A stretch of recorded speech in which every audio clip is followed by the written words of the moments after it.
em si, né? Por isso que ela não é reprodutível. A gente... Peraí, para não voar. A atividade do artista que não é reprodutível, ela tem que ser tratada diferentemente daquela atividade que é uma atividade cotidiana, que é uma atividade de empregado. Vocês prestam serviço, mas não prestam serviço como empregado, porque a prestação de serviço como empregado não prevê o desenvolvimento intelectual. Então, tem uma série de coisas que a gente precisa estudar na realidade brasileira, pegar exemplos que são exemplos internacionais, mas estudar o que a gente podia aplicar na realidade brasileira. Mas a gente tem que começar a fazer isso.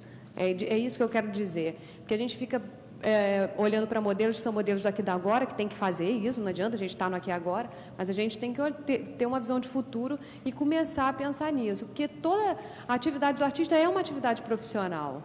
Né? Ela não é uma... Ninguém está de brincadeira aqui. O pai dela falou, da menina de Recife, falou que ela não se preocupa muito com dinheiro. Isso não quer dizer que a atividade dela não é profissional. E ainda tem isso. Sobre esses editais de fomento direto, eu queria que você dissesse mais onde procurar.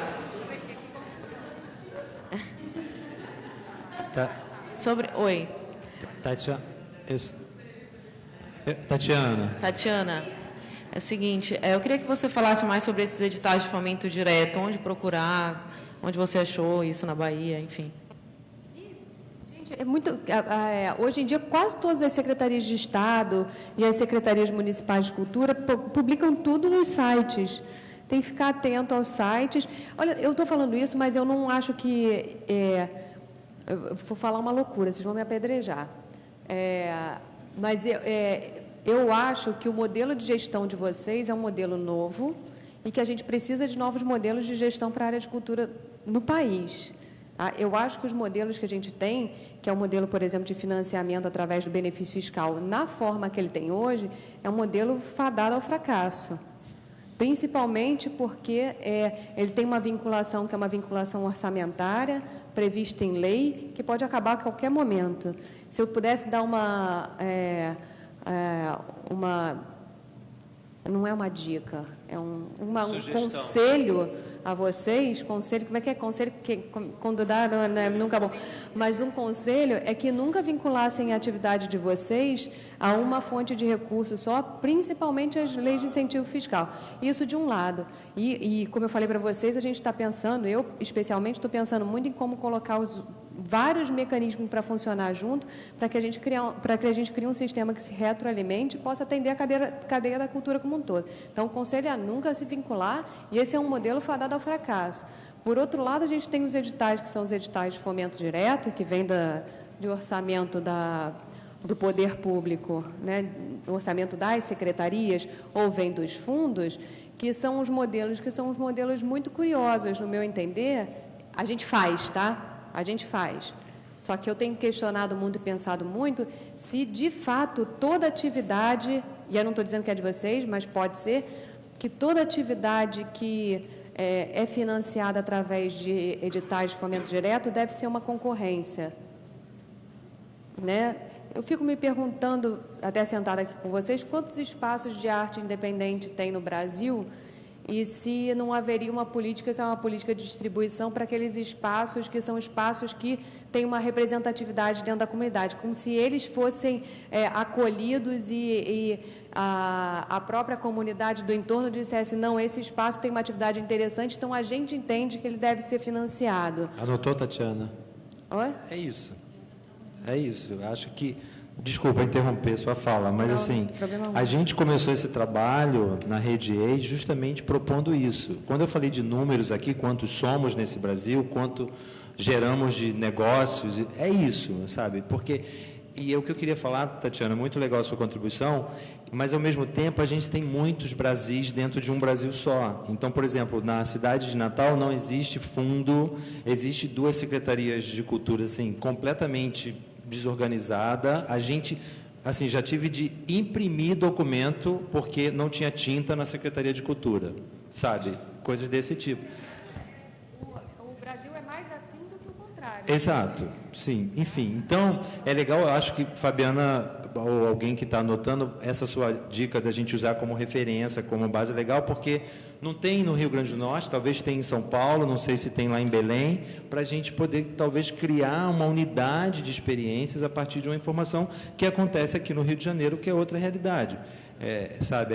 Como eu falei com a Patrícia, assim, eu tenho que explicar para o cara da comissão para que precisa um ônibus para levar a criança para assistir um trabalho. Então, são as variações. E eu acho que essa é a sua última fala, é o que acho que a gente tem que tentar se propor aqui. Mostrar que existe realmente um trabalho acontecendo que influencia todo um mecanismo, porque não é só... Eu nunca fui a favor de que tem que ser só lei de incentivo. Tem que ter a lei, tem que ter o outro, tem que ter o fomento, tem que ter o caixinha, não caixa 2, caixa, sabe? Tem que ter, não sei, doação, que é uma coisa que realmente não existe no nosso país. A gente vai para outros lugares e tem o cara que doa mesmo, que compra, enfim. Então, acho que essa é... A gente... Podemos seguir, porque eu tenho também uma questão lá que veio da manhã, aí vamos todos conversando. Meu nome é Cíntia, eu sou da Nuvem, Estação Rural de Arte e Tecnologia, que é um espaço ali da Serra da Mantiqueira, a gente é vizinha lá da Terra Una, está do lado de cá, eles estão do lado de lá. E, bem, há alguns anos a gente vem trabalhando como residência artística, focada na produção de arte contemporânea, na interseção com ciência e com tecnologia também. E vamos para o 3º ano de trabalho, uma labuta danada, né? como todos aqui, correndo atrás e tudo mais.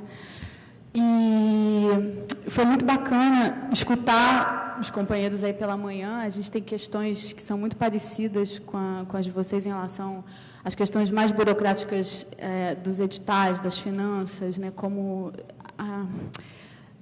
adequar os nossos desejos, as nossas demandas criativas a essa normatividade, né, da economia. E, bem, uma coisa que me preocupa, para além da questão do financiamento em si, é a manutenção, né? Porque a partir do momento que você começa a trabalhar, você não vai voltar mais atrás, né? Essa coisa de... nos cansa muito os fluxos interrompidos das coisas, né?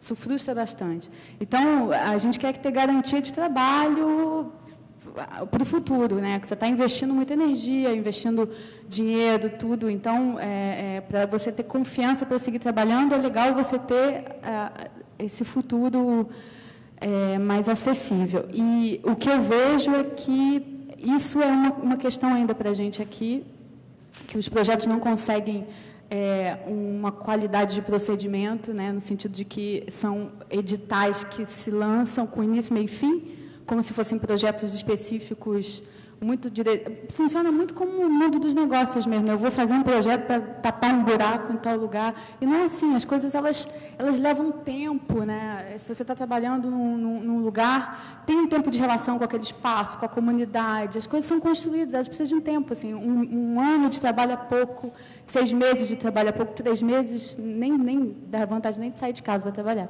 Então, assim, a minha preocupação é em relação a isso. Então, uma coisa que eu lanço para vocês, para ser discutido mais tarde, é em relação a essas políticas que possam garantir o procedimento, a sequência dos trabalhos, né, dos projetos.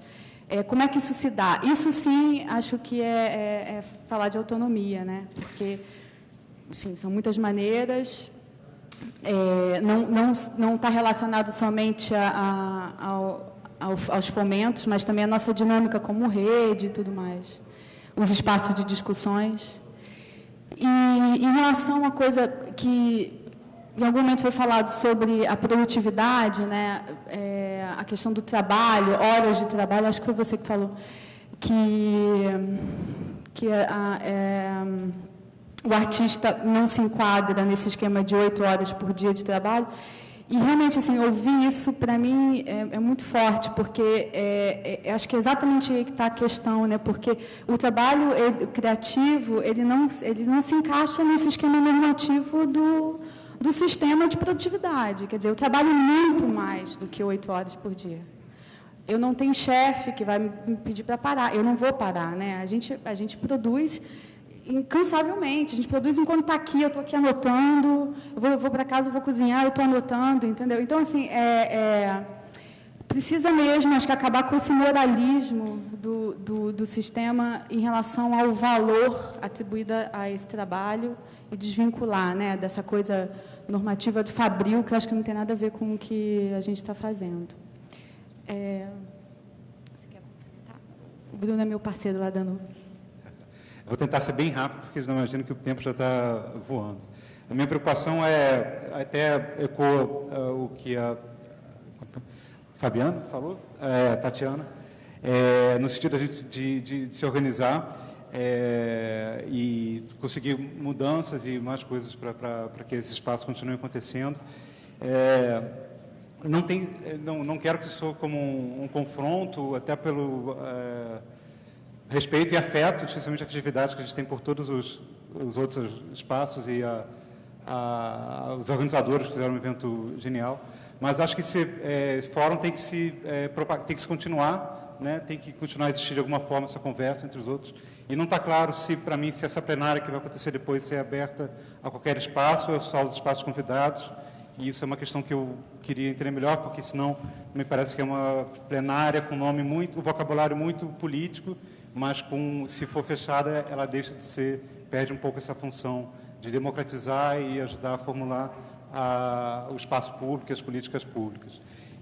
Sendo aberto ou não, eu queria saber se a gente podia propor de fazer um fórum, que esses espaços autônomos pudessem continuar se conversando, se falando para, conjuntamente, dentro do território todo nacional, poder continuar a propor políticas públicas e continuar a ter ideias, trocar ideias sobre a manutenção do espaço e sobre a existência mesmo desses espaços autônomos. Acho que a gente tem que continuar conversando, basicamente é isso. E só um pequeno detalhe que, pela conversa toda que rolou sobre como a gente reformula, onde é que a gente chega no espaço da comunidade, como você tinha falado, aquele espaço que é o cultural que é validado pelo bairro, pela comunidade, e de uma maneira menos burocrática, né, que os artistas não se lidam meio com burocracia. Parece que a gente está falando do projeto Cultura Viva, os pontos de cultura, os editais de interações estéticas, eles não tinham planilhas a preencher, a contrapartida era o projeto pronto. Imagino que, se ele existiu como edital, ele deve ter passado por todas essas etapas de Tribunal de Contas e tudo, que existiu durante vários anos, e eu acho que a gente perdeu esse espaço, essa política, e acho que, se ela já existiu, por que não continuar a pensar a política dessa forma como foi pensada durante alguns anos aqui no Brasil? Só isso.